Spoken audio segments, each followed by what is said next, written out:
கடந்த 6ஆம் திகதி நீர்கொழும்பு சிறைச்சாலையில் போதைப்பொருள் கடத்தல் திட்டமிட்ட குற்றங்களுடன் தொடர்புடைய இரு குழுக்களுக்கிடையே ஏற்பட்ட மோதலை தொடர்ந்து இந்த துப்பாக்கி காணாமல் போயிருந்தது. இல்லத்தரசிகளுக்கு அதிர்ஷ்டத்தை கொண்டு வரும் கசாகல கிரீன் சூப்பர் இன்றே வருகை தந்து வித்தியாசத்தை அனுபவியுங்கள்.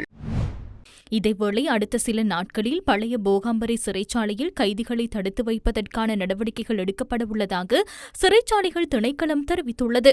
பழைய போகாம்பரை வளாகத்தில் புதிய சிறைச்சாலை ஒன்றை நிறுவுவது தொடர்பான அதிவிசேட வர்த்தமானி அறிவித்தலுக்கு அமைவாகவே இந்த நடவடிக்கை எடுக்கப்படவுள்ளது. கண்டி நகரில் உள்ள வரலாற்று சிறப்புமிக்க போகாம்பரை சிறைச்சாலை கடந்த 2014ஆம் ஆண்டில் உத்தியோகபூர்வமாக மூடப்பட்டது. பழைய கட்டடங்கள் நவீன பாதுகாப்பு, நிர்வாக தேவைகளை பூர்த்தி செய்வதற்கான வசதிகள் இல்லாமையே இதற்கான காரணமாகும்.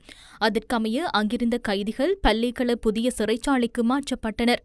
இலங்கையின் சிறைச்சாலை வரலாற்றில் தனித்துவமான இடத்தை பிடித்துள்ள போகாம்பரை சிறைச்சாலை நாட்டின் காலனித்துவ பாரம்பரியத்தை பிரதிபலிக்கும் ஒரு முக்கிய வரலாற்று சின்னமாக இன்றும் கருதப்படுகின்றது.